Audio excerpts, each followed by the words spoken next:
안녕하십니까. 3월 1일 3.1절 월요일 말씀 묵상 함께 시작하겠습니다. 오늘 중국 선열들을 기리는 날이죠. 3.1절을 통해서 이 나라가 시작된 날인데, 사실 하나님 나라에 속한 우리들이 이 세상 나라 대한민국에 대해서 얼마나 관심을 가져야 되느냐, 여러 가지 의견을 갖고 계신 분들도 있으실 수 있습니다만은, 생각해보면 그때에 1919년 3월 1일 정말 교회를 중심으로 이 민족에게 소망을 던진 날 아니겠습니까? 교회가 없었더라면 이 민족이 그 일제의 억압에 대해서 항거하지도 못했을 것이고, 정말 예수 그리스도를 믿는 사람들이 다 손에 꺾기를 들고 대한민국 만세를 외쳤던 그날을 생각해 본다면, 분명히 우리는 하나님 나라에 속한 사람들이지만 또한 이 나라를 사랑하는 사람들로서 이 땅에 진정한 소망, 진정한 희망을 던질 수 있는 사람들이 되어야 된다는 것을 확인할 수 있을 것 같습니다. 우리가 오늘 하루 물론 휴일이고 여러 가지 휴식도 취하시고 즐거운 시간 보내시는 분도 계시겠지만, 무엇보다도 주님께서 우리를 이 땅에 보내셨다는 사실, 이 땅에 보내시고 이 민족을 향해 축복하고 저들을 구원하라고 보내셨다는 사실을 기억하는 하루가 되었으면 좋겠습니다. 오늘 본문은 사도행전 14장 1절부터 7절까지 말씀입니다. 바울의 1차 전도 여행이 아직 끝나지 않았는데요. 1차 전도 여행의 이야기를 통해서 하나님께서 이 세상을 어떻게 구원해 나가시는가를 확인해 볼 수 있었으면 좋겠습니다. 그럼 함께 말씀을 보겠습니다.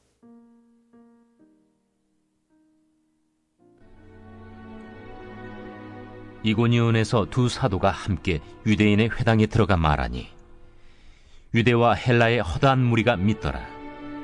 그러나 순종하지 아니하는 유대인들이 이방인들의 마음을 선동하여 형제들에게 악감을 품게 하거늘 두 사도가 오래 있어 주를 힘입어 담대히 말하니 주께서 그들의 손으로 표적과 기사를 행하게 하여 주사 자기 은혜의 말씀을 증언하시니 그 시내의 무리가 나뉘어 유대인을 따르는 자도 있고 두 사도를 따르는 자도 있는지라. 이방인과 유대인과 그 관리들이 두 사도를 모욕하며 돌로 치려고 달려드니 그들이 알고 도망하여 루가오냐의 두 성 루스드라와 더베와 그 근방으로 가서 거기서 복음을 전하니라.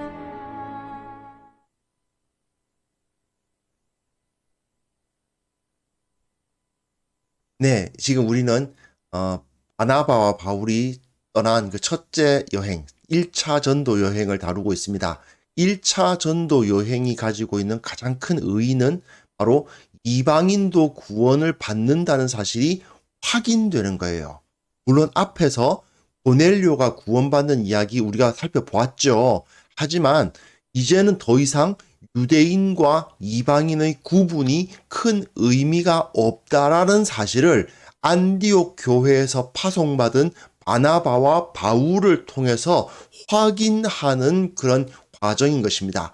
구브로에서 어떤 일이 있었습니까? 구브로의 도시 파포스, 바보라고 되어 있어서 조금 애매한데 바보라고 번역되어 있습니다. 예, 파포스죠. 그곳에서 그 바예수라고 하는 유대인 거짓 선지자가 있었고, 그리고 헬라인이었을 서기오 바울이라는 총독이 있었습니다.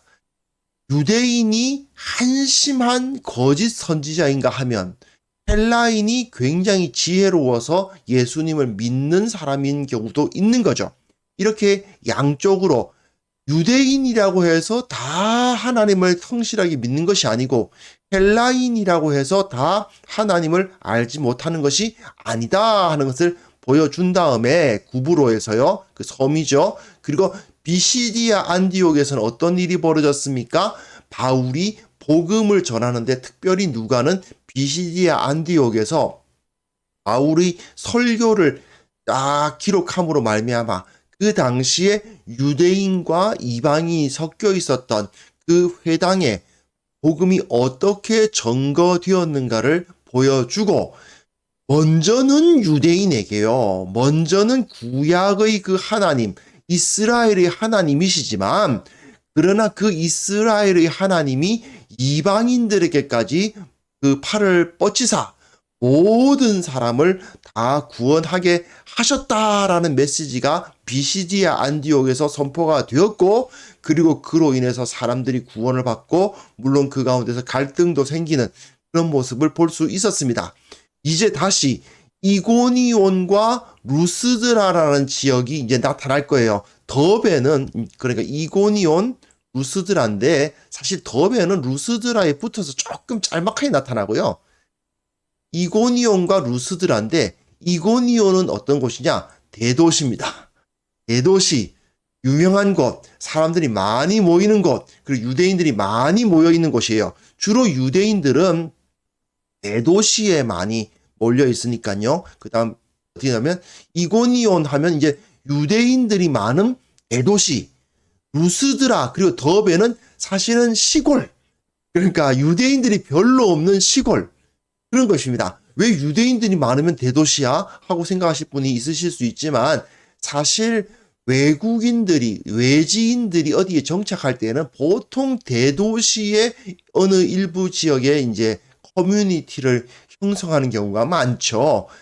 우리나라 사람들 중에서도 왜 미국 교포들 보면 가장 많이 모여 있는 곳이 어디입니까? 로스앤젤레스하고 뉴욕이잖아요. 그렇죠. 미국에서도 가장 인구가 많은 도시 뉴욕과 로스앤젤레스에 뭐 샌프란시스코도 있다고 합니다만 어쨌든 대표적인 도시가 그곳 아닙니까? 왜 그렇게 한인들이 그곳에 많이 몰려 사느냐? 대도시니까 그런 거예요. 그리고 한인들이 미국의 시골 같은 데서 잘 사는 분이 계시긴 하겠지만 완전 시골 이런 데는 또 잘 안 들어가시잖아요. 보통은 그 도시, 그 외곽 뭐 이런 곳에서 커뮤니티를 이루시는 경우가 많지 않습니까? 마찬가지로 유대인들도 그런 거예요. 로마의 그 지역에서 자기네들끼리 뭉쳐서 커뮤니티를 이루고 사는데 보통은 좀 큰 도시에 모여서 삽니다. 그러다 보니까 이고니온은 큰 도시, 그러니까 유대인들이 많은 도시에 비해서 루스드라는 작은 도시, 그러니까 유대인들이 별로 없는 그런 도시, 그런 지역을 보여주면서 유대인이 많은 곳과 이방인들이 많은 곳, 유대교의 영향력을 많이 받고 있는 곳과 유대교의 영향력이 전혀 없는 곳, 그것을 딱 대비해 주면서 복음이 여기에 전파되었을 때 어떤 현상을 나타내는가를 보여주게 될 거예요. 여하튼 우리는 지금 이 바나바와 바울의 1차 전도 여행 이야기를 통해서 이제는 더 이상 그 혈통, 유대인이냐 이방인이냐 할례를 받았냐 안 받았냐 뭐 이렇게 중요한 게 아니고 이제는 하나님의 백성이냐 아니냐를 구분하는 기준은 결코 민족이 아니라 예수 그리스도를 믿는 믿음으로 말미암아 이루어지는 것이다. 더 이상 유대인들은 하나님의 백성이고 이방인들은 마귀의 자식들이다. 이런 식으로 구분할 수 없다 하는 것을 여기서 나타내 주고 있습니다. 이 첫째 여행의 결론이 그거예요. 예수 그리스도의 이름은 유대인들에게만 의미 있는 것이 아니고 구약 성경을 잘 아는 사람들에게만 주어지는 것도 아니고 할례 받았다는 자들만 받을 것도 아니고 모든 사람이 다 받을 수 있고 예수를 믿느냐 예수를 믿지 않느냐가 중요하지 유대인이냐 이방인이냐는 중요하지 않다. 이게 결국 이 첫째 여행에서 확인한 핵심 메시지다 하는 것을 기억하시면 좋겠습니다. 자, 본문을 보시면요. 이고니온이라는 지역으로 갑니다. 이고니온 지역에 가서 역시 두 사도는 유대인의 회당에 들어가요. 이들은 언제나 처음 들어갔을 때 이방인들을 대상으로 전도하지 않습니다. 물론 나중에 보면 2차 전도 여행 때 보시면 이 바울이 유대인의 회당에 안 들어가는 경우가 있어요. 빌립보가 대표적인 곳인데 왜냐? 유대인의 회당이 없어요. 없기 때문에 안 가는 거고요. 유대인의 회당이 있는 도시에는 언제나 먼저 유대인의 회당부터 가서 그들에게 복음을 전합니다. 왜요? 첫째는 유대인이거든요. 그렇기 때문에 유대인들에게 복음을 전하고요. 그리고 그러니까 어떤 일이 벌어지느냐? 유대와 헬라의 허다한 무리가 믿는 역사가 일어납니다. 유대인들을 대상으로 복음을 전한 것이 틀림없는데 그럼에도 불구하고 이들이 헬라인들까지 믿음을 갖게 되더라는 거죠. 그런데 또 반대로 보세요. 2절 보시면 순종하지 아니하는 유대인들이 이방인들의 마음을 선동하여 형제들에게 악감을 품게 했다고 되어 있습니다. 자, 믿는 사람도 어때요? 믿는 사람도 유대인과 헬라인, 대적하는 사람도 유대인과 이방인. 유대인은 믿고 이방인은 안 믿는 것도 아니고 이방인은 복음을 받아들이고 유대인은 배척하는 것도 아니고 유대인도 믿고 헬라인도 믿고 유대인도 배척하고 이방인도 배척하더라 이 말입니다. 그러므로 복음을 배척하는 사람들은 유대인들이야. 복음을 받아들이는 사람들은 뭐 이방인들이야. 이렇게 나눌 수가 없게 되더라 하는 것을 여기서 볼 수가 있습니다. 여기서 참고로요. 이고니온이 어디인가를 한번 살펴볼게요. 지금 터키의 코니아라는 지역입니다. 우리가 어디로 갔어요? 처음엔 여기가 구브로죠. 구브로에 가서 여기가 바나바 고향입니다. 살라미스라는 곳에 갔다가 파포스 여기서 서기오 바울을 만나죠. 그리고 가서 밤빌리에 버가 이제 도착했다가 비시디아 안디옥으로 갑니다. 그죠? 비시디아 안디옥으로 갔다가 그 다음에 비시디아 안디옥에서 이고니움으로 갔는데 지금은 이 지역이 터키의 코니아라는 지역입니다. 근데 왜 이건 구글 맵이에요. 오른쪽에 있는 지금 제 그림 제 머리 위에 있는 이 그림이 구글 맵을 따온 건데 이 코니아라는 지역에 왜 제가 이 그림을 했냐면 길을 보세요. 길 하나, 둘, 셋, 넷, 다섯, 여섯, 일곱이죠. 지금도 현대에도 길 7개가 이 코니아라는 지역으로 모여 있습니다. 그러니 이곳이 어떤 곳이겠습니까? 그야말로 사통팔달 교통의 중심지겠죠. 사실은 고도가 상당히 높다고 합니다. 거의 해발 1000m 정도 되는 그런 높은 지역임에도 불구하고 사통팔달의 지역이에요. 그래서 이 지역에 터키 각 곳으로 흩어질 수 있는 교통의 요지였다. 그러므로 당연히 사람들이 많이 몰려 살고 그리고 많은 이런 보통 사통팔달의 요지는 문화적으로 다양한 사람들이 모여서 살게 되어 있죠. 그리고 그 중에서 이제 유대인들도 있었다는 것인데 이 대도시에 이런 복음이 증거되었고 그리고 유대인들만 믿는 것이 아니라 헬라인들도 믿었다 하는 것을 여기서 보여줍니다. 그리고요 3절 4절 보시면요 이제 두 사도가 왜 두 사도라고 표현했을까요? 네, 증인이니까 2는 증인의 숫자입니다. 증인이에요. 오래 이 이고니온에 머물러 있어서 담대히 말합니다. 비시디아 안디옥에서도 2주 정도 복음을 전했는데 이고니온에서는 상당히 오랫동안 머물면서 이곳에서 담대히 예수 그리스도를 전하니까 어떤 일이 벌어집니까? 그들의 손으로 표적과 기사를 행하게 하사, 그죠? 기적까지도 일어나요. 복음만 전파되었을 뿐 아니라 막 기적이 일어납니다. 그리고 무엇보다도 은혜의 말씀을 증언하는 일이 벌어지죠. 그러니 이제 역시 똑같은 말입니다. 그 시내의 무리가 나뉘어 유대인을 따르는 자도 있고 두 사도를 따르는 자도 있느니라. 여기서 유대인과 두 사도라고 나뉘죠. 이 두 사도도 사실은 바나바와 바울도 다 유대인인데, 그렇죠. 바나바와 바울을 반대하는 유대교를 고집하는 자들, 그 사람들을 따르는 사람도 있고 두 사도를 따르는 자도 있느니라.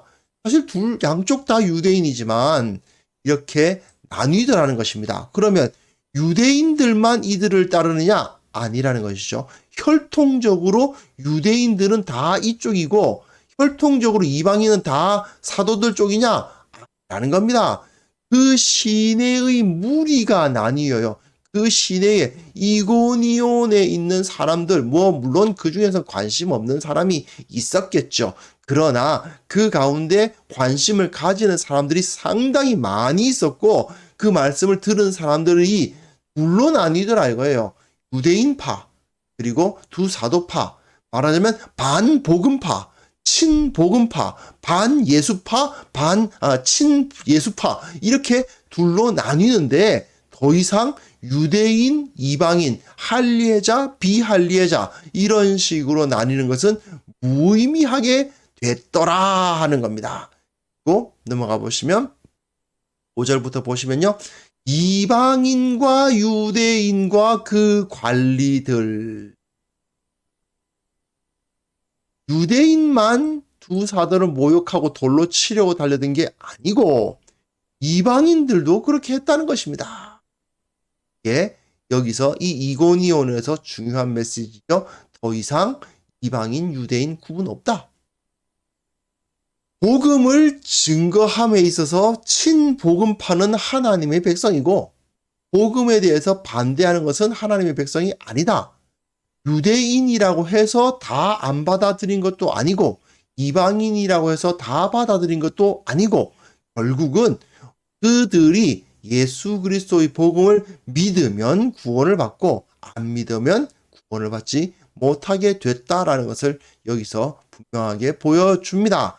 결국은 그들이 알고 도망하여 그렇죠? 사도들을 이제 물리력으로 치려고 하니까 도망을 합니다. 그래서 루가오니아의 두 성 루스드라와 더베와 그 근방으로 이제 흩어졌다라고 되어 있죠. 근데요, 이거 은근히 비슷한 이야기가 있습니다. 예루살렘에서 예루살렘 교회가 있는데 그 예루살렘 교회에 큰 핍박이 나죠. 이 스데반의 일로 인해서 큰 핍박이 나니까 어떤 일이 벌어집니까? 예루살렘에 있는 그 성도들이 예수를 믿는 사람들이 사마리아와 그 기타 지역으로 막 퍼져나가서 복음이 증거되지 않습니까? 비슷한 모습이 여기서도 나타나잖아요. 이고니온이라는 상당히 중심지, 교통의 요지에 그곳에서 복음을 증거하니까 어떤 사람들은 믿고 어떤 사람들은 안 믿고 그런 일이 벌어지는데 여기서 핍박이 일어나니까 사도들이 다시 흩어져서 그 주변 지역까지 복음이 증거되는 역사가 일어납니다. 예루살렘 교회에서 일어났던 것과 똑같은 모습이 여기서 나타나고 있죠. 거기서 복음을 전하니라. 도망가면 위험을 느끼고 도망간 그곳이 또 복음화 되는 거예요. 그러니 핍박을 하면 할수록 오히려 복음은 더 강하게 전파되고 더 넓게 전파되는 그런 전형적인 모습이 나타나는 겁니다. 오늘 이 이고니온에서 있었던 이야기, 이 7절의 이야기는 바울이 이후에 당하게 될 복음 전도에 있어서 어떤 전형적인 하나의 패턴을 보여줍니다. 어느 도시에 들어가면 일단 그 도시에 있는 유대인들의 회당을 찾아가요. 그리고 그 회당을 찾아가서 거기서 복음을 증거합니다. 먼저는 유대인에게 복음을 증거하고 그리고 그들 중에서 믿는 사람을 얻을 수 있으면 좋은 일이에요. 그리고 또한 그 가운데 이방인들도 믿는 사람들이 생기는데 사실 비율적으로 보면 오히려 이방인들이 더 많았다는 것은 알 수 있습니다. 로마서나 갈라디아서나 이런 것을 보면 유대인들보다도 오히려 이방인들, 특히 유대교에 관심을 가졌던 이방인들이 많이 복음으로 돌아왔구나 하는 것을 짐작할 수 있지만 그러나 누가는 이 사도행전을 기록하면서 더 이상 이 사람들이 유대인이냐 이방인이냐 이런 구분을 하는 것은 큰 의미가 없다. 친예수파냐 반예수파냐 친복음파냐 반복음파냐지 이 사람이 그 혈통이나 무슨 피부색이나 뭐 종교 의식이나 이런 것에 의해서 사람을 이제는 구분할 수 없게 되었다라고 선언하면서 이 이고니온 이야기를 마무리를 하는 거죠. 바나바와 바울은 분명히 유대인 아닙니까? 그들은 어쨌든 지금까지 살아오면서 유대인을 자기 형제라고 여겼어요. 하지만 원래 유대인을 향해 전하려 했던 복음은 유대인뿐 아니라 이방인들에게도 함께 받아들여졌고요. 더 이상 유대인이라는 형제가, 유대인이 형제가 아니고, 그러니까 혈통적 유대인이 형제가 아니고 예수 그리스도를 믿는 사람들이 진정한 형제입니다. 그래서 혈통적인 할례파가, 소위 말하는 손 할례파가 우리 형제가 아니고 예수 그리스도를 믿는 마음의 할례를 받은 사람들이 진짜 우리 형제들이다. 이렇게 바울은 고백하게 되는 거죠. 예수 그리스도를 믿는 사람이 우리와 하나 된 민족이요 하나님의 백성이다 하는 것입니다.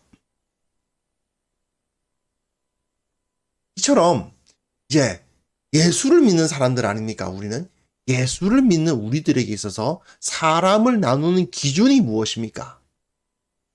그 마음에 예수 그리스도가 있느냐 없느냐예요. 우리는 이 사람이 예수님의 제자인가 아닌가를 가지고 기본적으로 사람을 판단을 합니다. 물론 사람을 가지고 예수 안 믿는 사람들 불신자라고 해서 아주 멀리하고 차별하라는 의미가 아니고요. 절대로 그런 뜻이 아니고요. 어떤 사람이 사회적으로 지위가 높으냐 낮으냐, 남자냐 여자냐, 피부색이 어떠냐, 가난하냐 부유하냐, 뭐 교육을 받았냐 안 받았냐, 대학 나왔냐 못 나왔냐, 이런 식으로 사람을 나누어서 판단하는 것이 아니라 예수 그리스도를 믿는 믿음으로 말미암아 구원을 받은 사람이냐 아니냐를 가지고 사람을 나누게 되어 있다 그 말입니다. 우리가 다른 사람을 인식하는 것, 다른 사람에 대해서 다른 사람을 대하는 태도는 결국은 그 사람이 사회적 지위를 어떤 지위를 가지고 있고 혈통적으로 어떤 지위를 갖고 있느냐, 그런 것을 관심을 가져서는 안 되고, 이 사람이 예수 그리스도로 말미암아 구원을 받은 사람이냐 안 받은 사람이냐를 가장 기본적으로 고려할 줄 알아야 한다 하는 것이죠. 세상은 사실 사람을 막 나누지 않습니까? 그렇죠? 또 우리나라에 무슨 카스트 제도가 없다고는 하지만, 카스트 제도는 없는데, 그건 맞죠? 없는데, 그러나 그럼에도 불구하고 요즘 신카스트가 나오고 있죠. 금수저, 은수저, 뭐 이런 이야기 하는 게 다 그 카스트 제도 아닙니까? 결국은. 물론 그것이 제도화된 것도 아니고 깨뜨릴 수 없는 것도 아니라고 하지만 사람들이 은연중에라도 그런 말을 쓰고 있는 이유는 뭘까요? 실제로 그런 것이 있다는 거잖아요. 교육받은 사람과 교육 못 받은 사람, 대학 나온 사람, 못 나온 사람, 남자와 여자, 뭐 어디 출신, 뭐 서울 출신, 경상도 출신, 전라도 출신, 이런 거 따지는 이런 세상, 그런 세상을 살아가면서 우리는 그러한 어떤 그 사람을 나누는 기준들을 받아들이지 아니하고 오직 예수 그리스도로 말미암아 우리는 예수님을 믿으면 한 형제다. 우리는 하나다. 그 사실을 우리가 확인하면서 예수님을 믿고 구원받은 사람이냐 아직 구원받지 못한 사람이냐, 이것을 가장 중요시 생각하며 또한 복음으로서 하나가 되고 복음 안에 있다면 우리는 형제라는 인식을 가지고 서로를 축복하는 그런 모습을 우리가 가질 수 있었으면 좋겠습니다. 요즘은 마치 옛날에만 해도 말이죠. 제가 대학생 때만 해도 길에 다닐 때 예수 믿는 사람을 만나면 반가웠어요. 그런데 요즘은 어떻습니까? 같이 예수 믿는 사람이라고 해서 뭐 그렇게 유대감이 느껴지나요? 참 안타까운 일입니다. 같이 예수를 믿는 사람이다 하면 서로 반갑고 서로가 마음이 열리고 서로에 대해서 축복할 수 있는 그런 모습이 있어야 될 터인데, 그런 게 없고 워낙에 뭐 주위에 이단도 많고 이상한 신앙도 많고 하다 보니까 경계부터 먼저 하죠. 차라리 안 믿는 사람을 경계하지 않고 이 사람 그냥 안 믿는 사람이구나 하고 생각하지, 예수 믿는다 그러면 먼저 경계하게 되는 것이 이 참 안타까운 일입니다. 그만큼 우리 한국 교회에 영적인 혼란이, 이제 혼탁함이 들어와 있는 것도 사실이고요. 이런 것들을 위해서 우리가 같이 좀 기도해야 될 것 같습니다. 그러니까 이게 정말 정상이 아니거든요. 우리가 이것을 정상으로 만들고 진정으로 우리가 참된 믿음을 우리가 가지게 된다면 이런 것은 정상, 그런 마음을 품고 어떻게 해서든지 이 교회가 복음으로 말미암아 하나 되는 역사를 우리로 하여금 보게 하여 주옵소서, 이런 마음을 가졌으면 좋겠습니다. 이것을 놓고 함께 기도합시다.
하나님 아버지, 그렇습니다. 참으로 우리가 이 세상을 바라볼 때에 인간적인 기준, 부유한 사람, 높은 사람, 강한 사람, 가난한 사람, 낮은 사람, 약한 사람, 이렇게 나누는 것이 아니라 예수 그리스도를 아는 사람과 알지 못하는 사람으로 인식하고 먼저 주님의 마음을 이해하고 이 세상 가운데 예수 그리스도를 알지 못하는 자들에게 복음을 전하는 사역에 최선을 다하는 자들 되게 하여 주시옵소서. 또한 우리가 예수 그리스도를 알지 못하고 예적하는 자들을 만나게 되지만 그들을 두려워하지 않도록 도와주시고 담대하게 그들에게 복음을 전하는 그러한 참된 그리스도인 예수 그리스도의 제자로 거듭날 수 있도록 도와주시옵소서. 아버지, 또한 원하옵기는 예수 그리스도 안에서 우리가 하나가 되었음을 인정하며 예수 그리스도 안에 있으면 우리는 한 지체며 뜨겁게 서로를 사랑할 것을 요구받고 있는 하나님에 의해서 명령을 받은 그러한 한 지체, 한 형제라는 사실을 기억하게 하여 주시옵소서. 먼저 한 교회 가운데 있는 지체들을 사랑하고 용서하고 배려하고 받아들여주는 그러한 마음을 갖게 하여 주시고 서로를 축복하고 서로와 한 자리에서 교제할 수 있는 그런 역사가 일어나게 하여 주시기를 원하옵고 바랍니다. 아버지, 참으로 교회가 하나 되는 것을 보게 하시고 한국 교회, 이 세계 교회가 복음 안에서 하나라는 사실이 온전히 선포되게 하여 주시옵소서. 예수를 믿는 사람들을 만나면 서로가 반갑고 서로 축복하고 서로를 위해서 기도하고 서로를 배려하는 그런 모습이 나타날 수 있도록 도와주시고 복음을 가진 사람들이 서로 뜨겁게 사랑함으로 말미암아 세상을 번역하는 그런 역사가 일어날 수 있도록 도와주시옵소서. 아버지 하나님, 참으로 1919년 오늘 예수를 믿는 사람들이 이 땅을 구원하고자 분연히 일어났던 날임을 기억합니다. 참으로 이 땅에 소망을 던졌던 우리 믿음의 선조들을 기억하면서 나도 이 세상 가운데 빛을 던지는 사람, 소망을 던지는 사람이 되고자 노력하는 그런 결단을 우리 마음에 허락하여 주시고 오늘 하루를 보내면서 주님의 역사하심, 주님의 함께하심, 주님의 그 능력을 기대하며 함께 기도하고 축복하고 이 민족을 그리고 나와 함께한 모든 사람들을 축복하는 그런 시간 보낼 수 있도록 도와주옵소서. 주님께서 우리와 함께하심을 믿사오며 주님께서 우리를 도와주심을 확신하오며 예수 그리스도의 이름으로 기도합니다. 아멘.